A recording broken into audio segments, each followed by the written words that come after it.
Class 6 science lesson 2।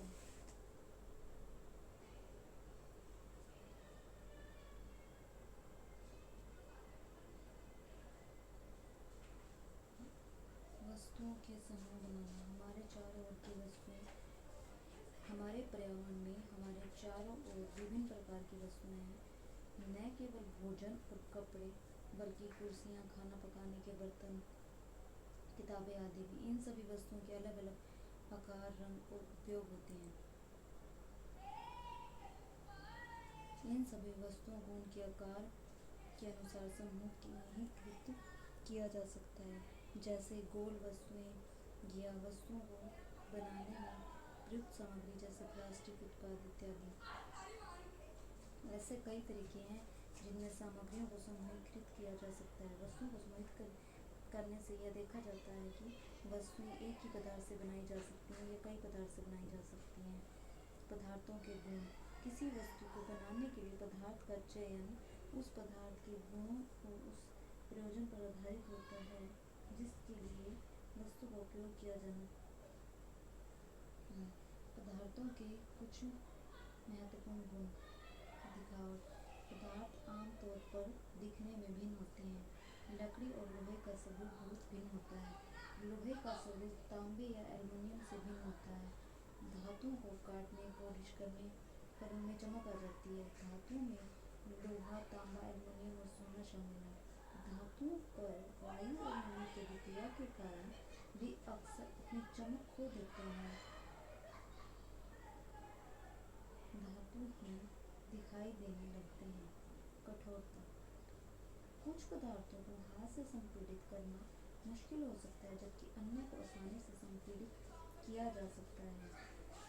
कुछ पदार्थों को आसानी से खरोंच लग जाती है, जबकि अन्य पर इतनी आसानी से खरोंच नहीं आती।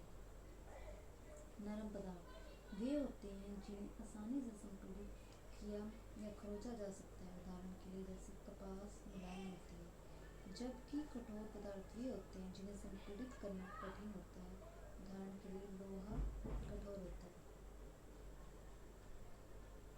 घुलनशीलता। कुछ पदार्थ जल में घुलनशील होते हैं, जैसे नमक, चीनी। अन्य जल में पूरी तरह से अघुलनशील होते हैं। जैसे कि चोट, लोहे का बुरादा आदि। जल हमारे शरीर के प्रकारों में महत्वपूर्ण भूमिका निभाता है, क्योंकि यह बहुत से पदार्थों को विलीन कर सकता है। कुछ द्रव जल में पूरी तरह घुल जाते हैं, अन्य जल के साथ मिश्रित नहीं होते और तेल की तरह कुछ समय के लिए छोड़ दिए जाने पर एक पृथक परत बना लेते हैं। कुछ गैसें जल में विलीन हैं, जबकि अन्य नहीं।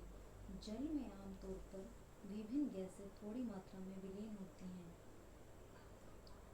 उदाहरण के लिए जल में विलीन ऑक्सीजन गैस जल में रहने वाले जंतु उत्पादों की उत्तरजीविता के लिए महत्वपूर्ण है।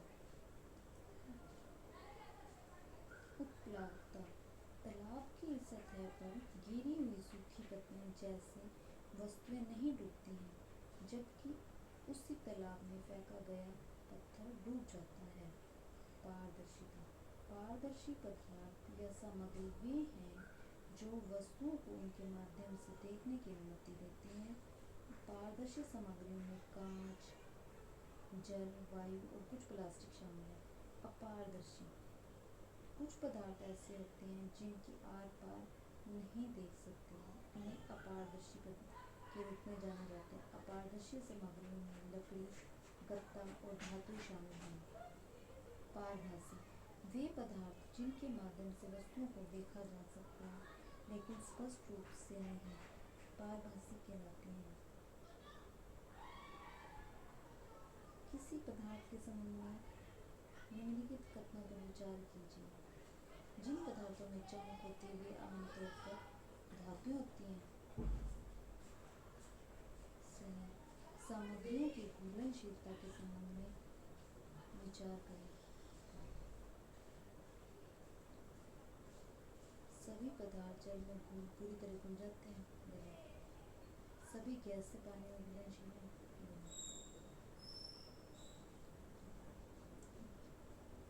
चैप्टर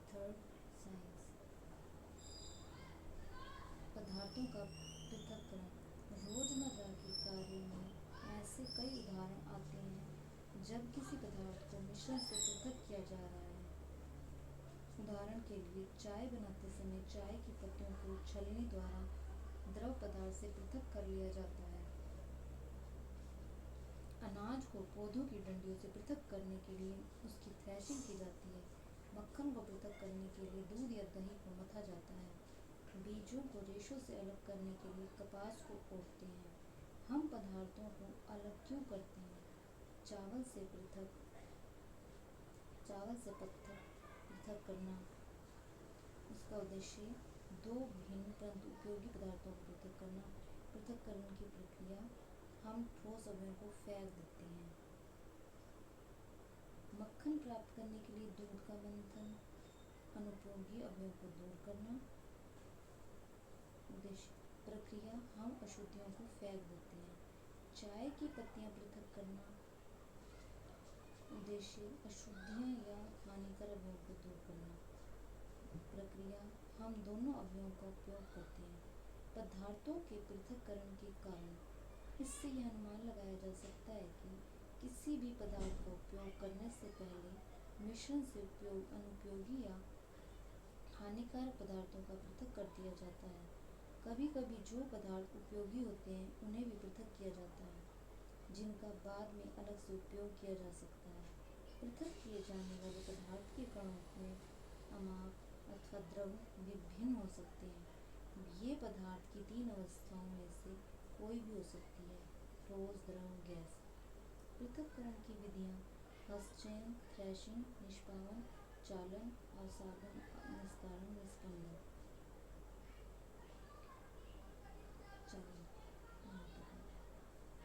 हस्तचयन। इस विधि का उपयोग पदार्थों से कणों को हाथ से पृथक करने के लिए किया जाता है। इस विधि का उपयोग चावल, गेहूँ, दालों से कुछ बड़ी अशुद्धियों जैसे पत्थर के टुकड़े, भूसे, टूटे हुए अनाज, किसी अन्य अनाज के कणों को पृथक करने के लिए किया जाता है। ऐसी अशुद्धियाँ आमतौर पर कम मात्रा में होती हैं और पदार्थों को पृथक करने के लिए हस्तचयन एक सुविधाजनक विधि है। थ्रेशिंग अनाज को भूसे से पृथक करने की प्रक्रिया है। एक बार जब इन फसलों की कटाई हो जाती है तो अनाज को सूखे पौधों की डंडियों से अलग कर देना चाहिए। इसे हाथ से मशीनरी की सहायता से किया जाता है। थ्रेशिंग हाथ से अनाज के गट्ठों को पकड़कर और उसे चट्टान जैसी कठोर सतह पर पटक कर की जाती है। इससे दाना ढीला होकर डंडी से अलग हो जाता है। थ्रेशिंग के दौरान एकत्रित डंडियों को कुचलने के लिए कभी कभी बैलों का उपयोग किया जाता है। थ्रेशिंग का कार्य मशीनों की सहायता से भी किया जा सकता है। निष्पादन। थ्रेश्ड अनाज भूसी में अभी भी बीज के आवरण, पत्तियों या तनों के छोटे टुकड़े हो सकते हैं। निष्पादन एक तकनीक है जिसका उपयोग उन्हें अलग करने के लिए किया जाता है। पवनों या वायु के झोंकों का उपयोग मिश्रण के भारी और हल्के अवयवों को पृथक करने के लिए किया जाता है। किसान भूसे और अनाज के मिश्रण को एक टोकरी में रखता है और ऊंचे स्तर पर खड़ा होता है, जिससे वह मिश्रण को जमीन पर गिराता है। किसान आमतौर पर भारी अनाजों के बीजों से हल्के भूसे के कणों को पृथक करने के लिए इस विधि का उपयोग करते हैं। हवा भूसे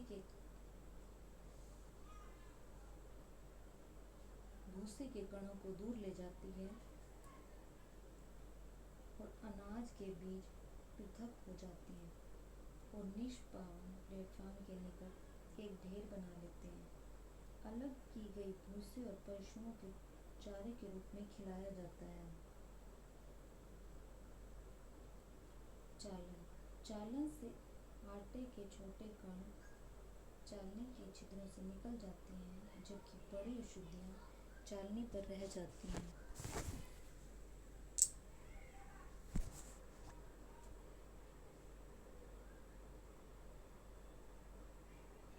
आमतौर पर गेहूं की एक बोरी को एक तिरछी चालनी के माध्यम से डाला जाता है।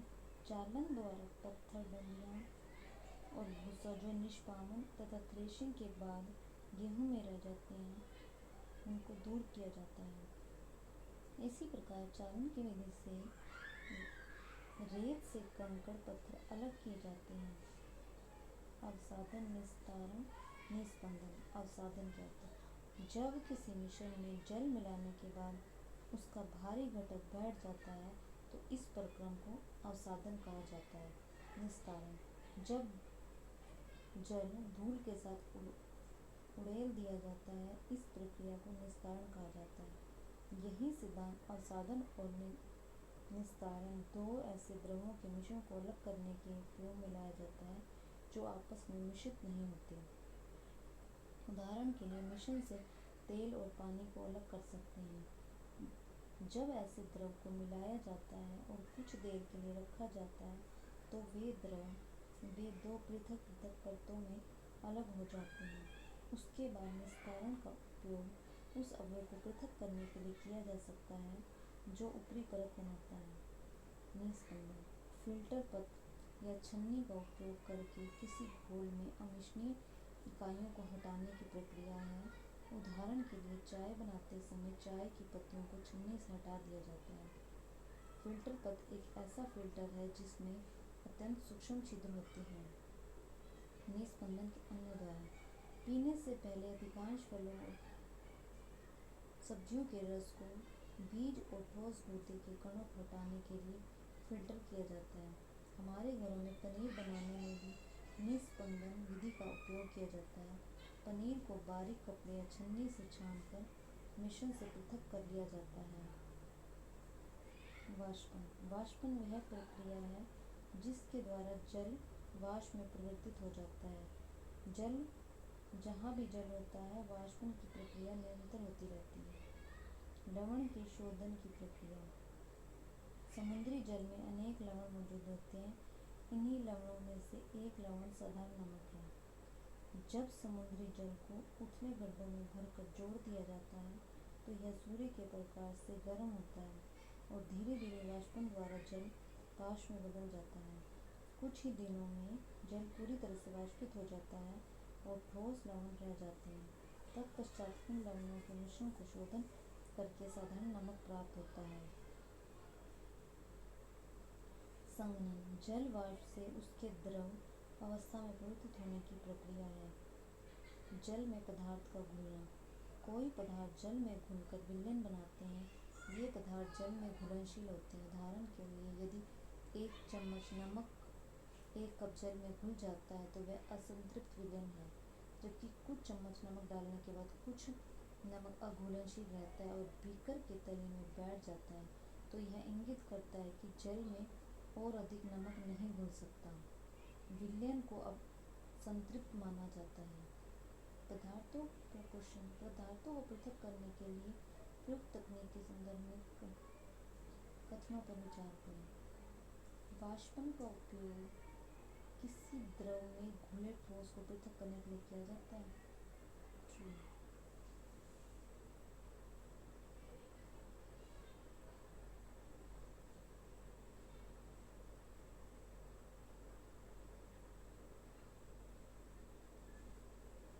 पौधों को जानिए। लेसन 4, हर जगह विविध प्रकार के पौधे पाए जाते हैं। कुछ छोटे लंबे होते हैं, उनके तने मोटे या कोमल होते हैं और विभिन्न प्रकार के रंगों की पत्तियां, फूल और फल होते हैं। हालांकि रंग और आकार में अंतर के बावजूद ये सभी पौधे जड़, तना, पत्तियां, कलियां, फूल और फल साझा करते हैं। पौधों की संरचना के आधार पर शाख, झाड़ी और वृक्ष। हरे और कोमल तने वाले पौधों को शाख कहा जाता है। वे आमतौर पर छोटे होते हैं, उनकी कई शाखाएं नहीं हो सकती। झाड़ी, कुछ पौधों में शाखाएं तने के आधार के समीप विकसित होती हैं। तना कठोर होता है परंतु अधिक मोटा नहीं होता। ऐसे पौधों को झाड़ी कहते हैं। वृक्ष, कुछ पौधे बहुत ऊंचे होते हैं और उनके तने सख्त और मोटे होते हैं। इनमें शाखाएं भूमि से अधिक ऊंचाई पर तने के ऊपरी भाग से निकलती हैं। ऐसे पौधों को वृक्ष कहते हैं। तनों के प्रकार के आधार पर विसर्पिलता आरोही। कमजोर तने वाले पौधे जो सीधे खड़े नहीं हो सकते परंतु भूमि पर फैल जाते हैं। आरोही। कमजोर तने वाले पौधे जो सहारा लेकर ऊपर चढ़ जाते हैं आरोही कहलाते हैं। पौधों के भाग: तना, पत्ती, जड़, पुष्प। तना। तने पर पत्तियां, शाखाएं, कलियां, फूल और फल लगते हैं।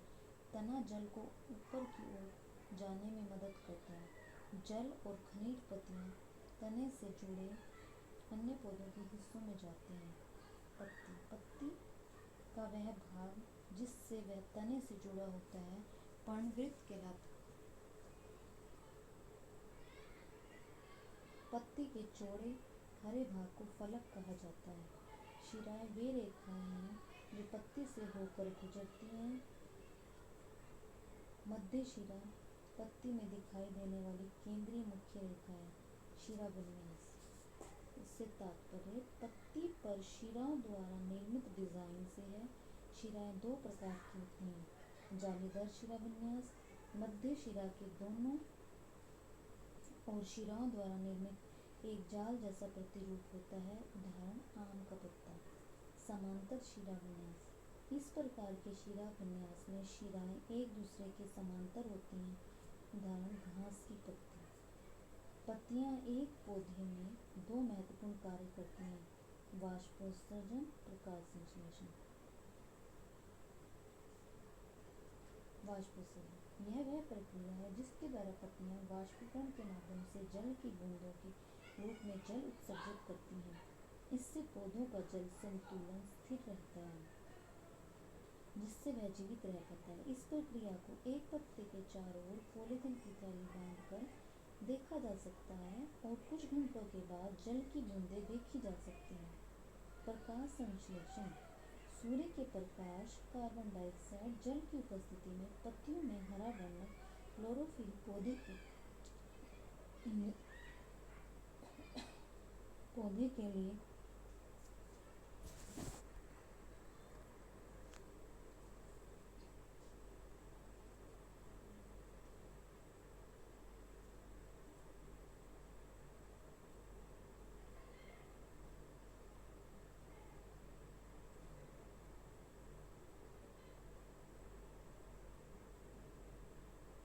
हरा वर्णक क्लोरोफिल पौधे के लिए भोजन तैयार करता है। यह प्रक्रिया ऑक्सीजन का उत्पादन करती है और भोजन का उपयोग किया जाता है। पौधे के भीतर संग्रहित किया जाता है। जड़ वे मिट्टी से जल और खनिजों को अवशोषित करती है। वे पौधों को सीधा रखने के लिए मिट्टी को मजबूती से जकड़ती है। कुछ जड़ें जैसे आलू भोजन को संग्रहित करती है। जड़ों के प्रकार: जड़ें दो प्रकार की होती हैं: मूसलाजड़, रेशेदार जड़। पौधों की एक मुख्य जड़ होती है जिसमें छोटी छोटी जड़ें होती हैं जिन्हें पार्श्व जड़ें कहा जाता है जो मुख्य जड़ से निकलती है। इस प्रकार की जड़ें उन पौधों में पाई जाती हैं जिनमें जालीदार शिरा विन्यास होता है। रेशेदार जड़ इन जड़ों में मुख्य जड़ नहीं होती तथा सभी जड़ें एक जैसी दिखाई देती हैं। इस प्रकार की जड़ें उन पौधों में पाई जाती हैं जिनमें समांतर शिरा विन्यास होता है। पुष्प, पंखुड़ियाँ। पुष्प पर पंखुड़ियाँ, बाह्यदल, पुंकेसर, स्टिकेसर, अंडाशय। पंखुड़ियाँ ये पुष्प का रंगीन भाग होता है। विभिन्न पौधों की पंखुड़ियाँ अलग अलग रंग की होती हैं। बाह्यदल पंखुड़ियाँ छोटी पत्ती जैसी संरचनाओं में घिरी होती हैं जिन्हें बाह्यदल कहा जाता है। पुंकेसर प्रत्येक पुंकेसर दो भाग तंतु तथा परागकोश से बना होता है। परागकोश में परागकण होते हैं। स्त्री केसर पुष्प के सबसे भीतरी भाग को स्त्री केसर कहते हैं। स्त्री केसर को तीन भागों में विभाजित किया जा सकता है: वर्तिकाग्र, वर्तिका, अंडाशय। अंडाशय यह स्त्री केसर का सबसे निचला व फूला हुआ भाग होता है। अंडाशय के आंतरिक भाग में छोटी छोटी संरचनाएं होती हैं जिन्हें बीजांड कहा जाता है। क्वेश्चन: पौधों के संदर्भ में कथनों पर विचार करें। जो पौधे सहारा लेकर ऊपर चढ़ते हैं उन्हें लता कहते हैं। गलत। कमजोर तने वाले पौधे जो सीधे खड़े नहीं हो सकते परंतु भूमि पर फैले होते उन्हें आरोही कहते हैं। गलत। पौधे के भाग के संबंध में निम्नलिखित कथनों में से कौन सा कथन सही सही है? पत्ती का वह भाग जिससे वह तने से जुड़ा होता है पढ़ने के लिए सही। यदि पत्ती का शिरा विन्यास मध्य शिरा के दोनों ओर जाल जैसा है तो शिरा विन्यास जालीदार है। सही। पुष्प का सबसे भीतरी भाग स्लिट से कहलाता है। सही।